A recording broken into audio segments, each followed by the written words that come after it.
Chaque dimanche, les journaux nous offrent un vrai brush d'infos, analyses croustillantes, enquêtes bien relevées et débats qui donnent le ton pour la semaine à venir.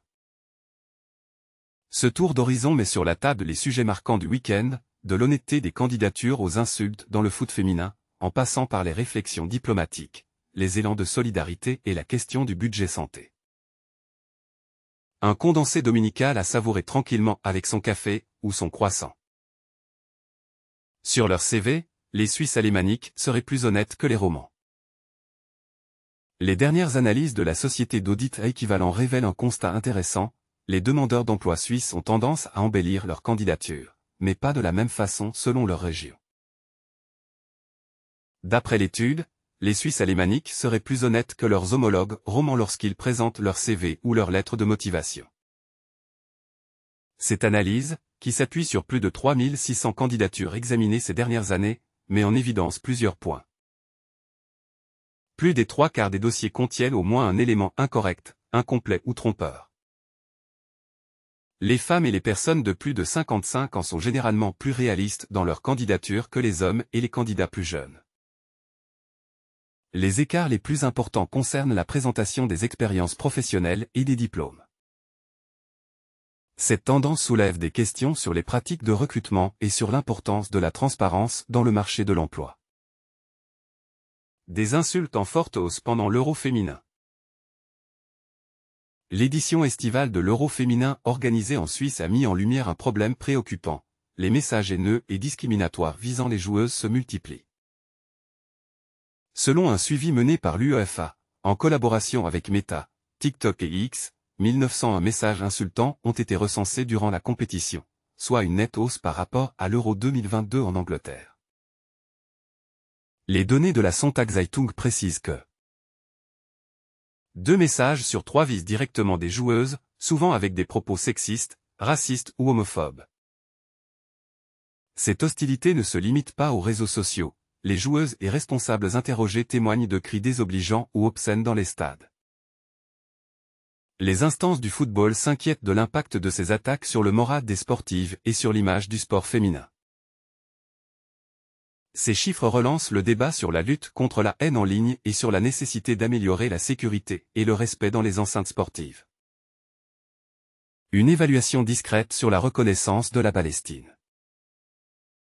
Le département fédéral des affaires étrangères, DFAE, a récemment mené, dans la plus grande discrétion, une évaluation juridique concernant une éventuelle reconnaissance de l'État de Palestine par la Suisse. Le Sonntagblick rapporte que cette analyse a été rendue le 10 juin, mais n'a pas été rendue publique.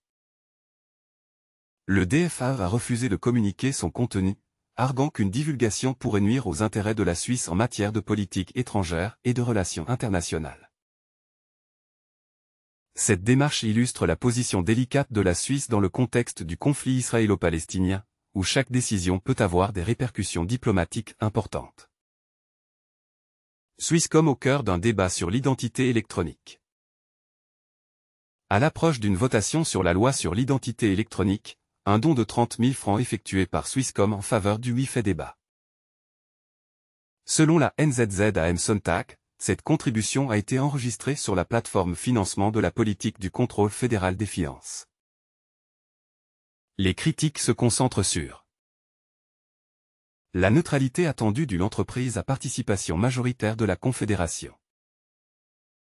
Le rôle que peut jouer un tel soutien financier dans l'orientation du vote citoyen.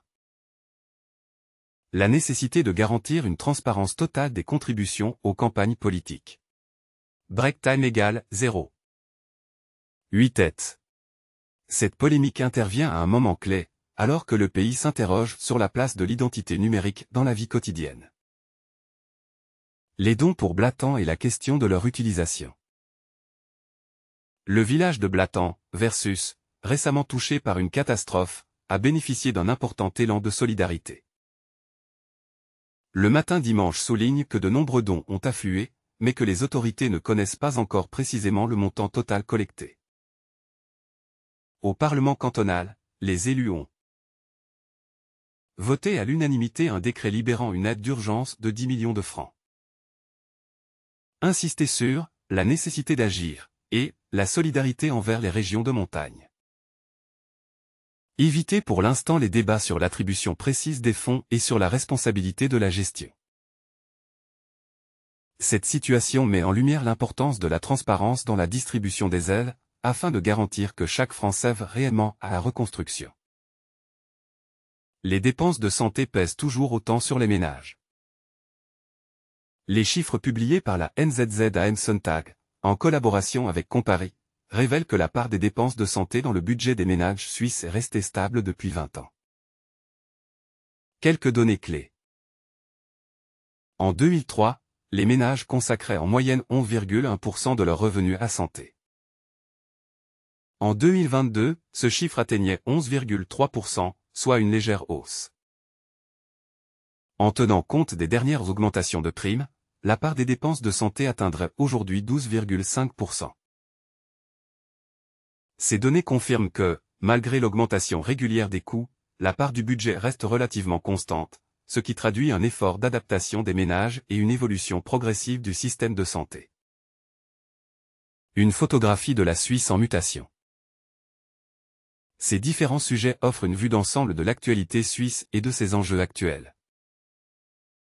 Éthique et transparence sur le marché de l'emploi. Respect et inclusion dans le sport, en ligne et dans les stades. Position diplomatique délicate face à des dossiers internationaux sensibles. Débat démocratique sur l'identité numérique et son financement. Gestion rigoureuse et solidaire des dons pour les régions sinistrées.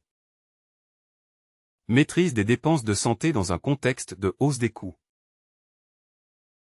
En toile de fond, ces thématiques montrent une Suisse en recherche d'équilibre, entre ouverture internationale, solidarité nationale et innovation technologique.